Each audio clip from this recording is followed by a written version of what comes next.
안녕하세요. 엉투일기의 엉클 케빈입니다. 네, 8월이 순식간에 지나고 9월이 됐습니다. 9월이 된 지도 벌써 이틀이 지났는데요. 네, 어제는 미국장은 하질 않아서 저도 휴가였고요. 그래서 오늘 8월 실적을 한번 정리해 보려고 합니다. 네, 빨리 평균 모멘텀 스코어를 보도록 하겠습니다. 저는 SPY 모멘텀 스코어를 하고요. SPY는 한 달, 세 달, 여섯 달, 아홉 달, 12달 모두 플러스입니다. 네, 미국은 잘 나가고 있습니다. 그래서 3개월 연속 상승 중이고요. 근데 이제 코스피 200을 보면 7월 고점을 찍고 8월 초부터 그냥 뚝뚝뚝 떨어져서 급락해서 회복을 하긴 했는데 다 하진 못했습니다. 그래서 지금 한 달 기준으로 이제 마이너스로 돼 있고요. 그래서 추세가 어그러진 건가? 원인은 챗 GPT한테 물어보니까 세제 개편 발표에 따른 충격이다라고 이야기를 하고 있고요. 그 후에 추가로 검토를 하고 있다는데 아직 구체적인 안은 나오질 않았고 단지 그것만으로 이제 회복이 될 건가 하는 거는 좀 두고 봐야 될 것 같습니다. 여하튼 투자의 시기이고 투자를 해야 됩니다. 저는 근데 4월에 내려왔다 올라가는 그 타이밍에 많이 현금화 했고요. 아직 한 33% 정도 들고 있습니다. 안 사고 버티는 상황입니다. 네, 차트를 한번 보죠. 코스피는 이게 지금 8월 초인데 급락하고 나서 회복을 한다고 하는데 아직 다 회복을 못했습니다. 그래서 이 파란 선이 지금 20일 선인데 아직 올라가 있지 못하고요. 장기적으로는 중장기적으로는 120선 위에서 있긴 합니다. 어쨌든 한 3천 정도 각오를 해야 되지 않나 이런 생각을 하고 있습니다. 미국은 21선에서 위에서 계속 올라가고 있습니다. 추세적으로는 아직 살아있다. 이렇게 생각할 수 있을 것 같습니다. 네, 포트폴리오 항목별로 좀 비중을 보면 초기에는 사실은 이렇게 나스닥, S&P 500, 채권, 현금 이렇게 간단하게 들고 갈 생각이었는데요. 근데 실제로는 이렇게 돼 있습니다. 지금 현금이 33%고요. 이런 잡다하게 들고 있습니다. 그래서 개별 종목으로는 테슬라하고 팔란티어하고 여기 몇 개 이렇게 잡다하게 좀 들고 있는 게 있고요. 뒤에 좀 간단히 말씀드릴 거고 그 다음에 브라질 채권하고 코스피 커버드 콜을 들고 있고 그 다음에 이제 채권 테슬라 인컴의 한 7, 80% 정도가 이제 한국 국채로 되어 있고 요거는 이제 미국채 한 12%, 한 10% 정도 들고 있고요. 그 다음에 이제 나스닥 10%, S&P 500 10% 이렇게 돼 있습니다. 그래서 금액이 좀 늘어나면서 이렇게 두 개만 놓기가 좀 불안했던 측면이 좀 있고 이제 또 한 가지는 이제 제가 지금 여기 있습니다.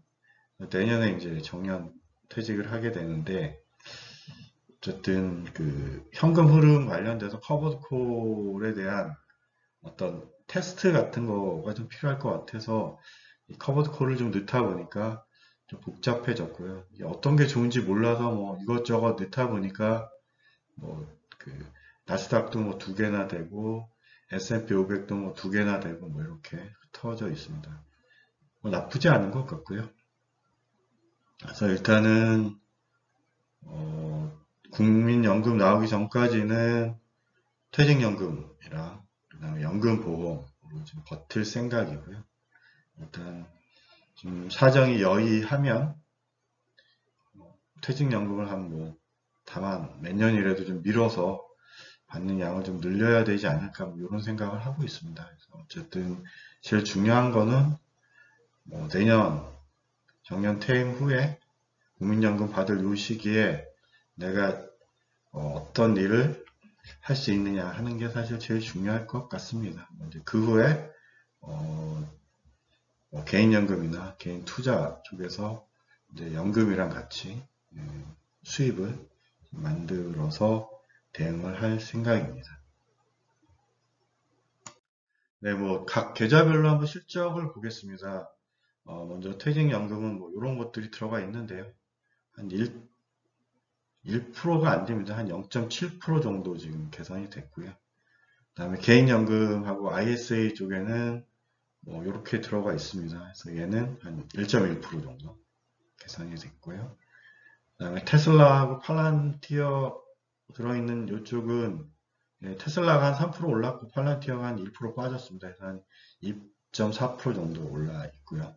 환율도 좀 뭐 크게 변동은 없었습니다. 그 다음에 브라질 국채 환율이 좀 좋아지면서 이게 다 지금 환율 따라간 거고요. 그 다음에 이제 국내 커버드 콜도 6월, 7월엔 좋았었죠. 그래서 이번에 마이너스가 안 난 건 브라질 국채에 그냥 아무것도 한 게 없습니다.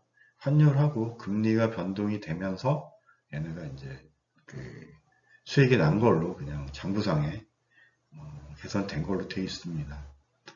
지금 여러 개로 나눠서 들고 있습니다. 그래서 제일 먼 거는 뭐 35년까지가 있는데 지금 들고 있는 거는 내년 1월에 있고요.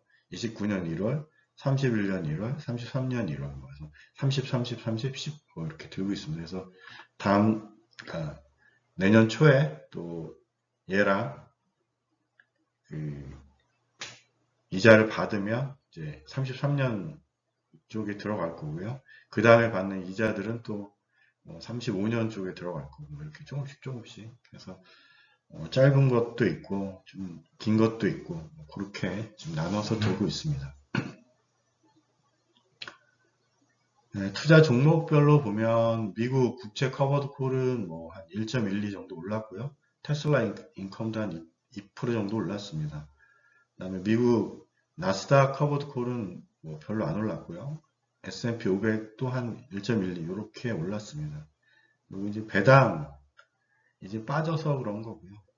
그 다음에 테슬라가 한 4%, 그 다음에 팔란티어가 한 1% 정도 빠졌고, 미국 국채가 한 5% 올랐고, 코스피 커버드 콜이 한 1% 정도 떨어졌습니다. 그래서 누적으로는 뭐 한 8% 정도 이익이 됩니다.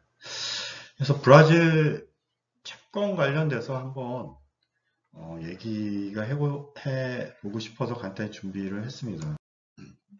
네, 이거 굉장히 위험하다고들 얘기를 하죠.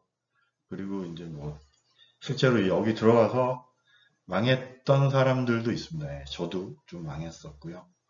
그래서 실제로 한 14, 15년 뭐 요때쯤 샀다가 20년에 팔았습니다. 그래서 환율로는 거의 막 500원 근처에서 한 300원까지 얼마가 떨어진 거야? 한 40% 정도 떨어졌는데 어쨌든 그 기간 동안 이자 받은 거 해서 뭐 환율까지 해서 그냥 똔똔하고 나왔습니다. 예, 나왔습니다.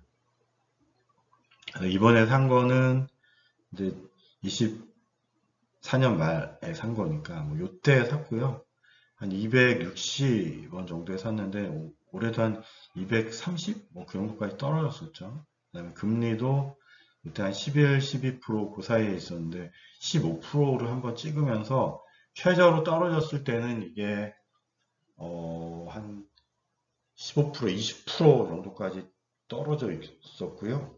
그래서 지금은 이제 한 8% 정도 토탈로 지금 커버를 하고 있습니다. 얘가 좋은 건 뭐냐면 이자율이 일단 명목상으로 한 10에서 15% 정도 이자를 줍니다. 그리고 비과세죠. 그래서 브라질과 한국의 조세 협약으로 인해서 개인 투자자는 이제 이자 매매 차익, 그 다음에 환차익 다 비과세입니다. 환차익은 뭐 딴 것도 다 비과세죠. 단점은 앞에 설명드렸지만 뭐 환율이 이때 샀던 사람들은 진짜 엄청나게 손해를 보고 아마 팔았을 거고요. 그 다음에 높은 인플레이션에 따른 이제 금리도 엄청나게 왔다 갔다 합니다. 이게 뭐 지금 7에서 한 15% 사이로 왔다 갔다 하니까 최근만 해도 12, 13%에서 한 15%까지 올라갔다가 지금 한 뭐 14% 내외로 지금 돼 있습니다. 그래서 금리 변동성이 되게 크고요.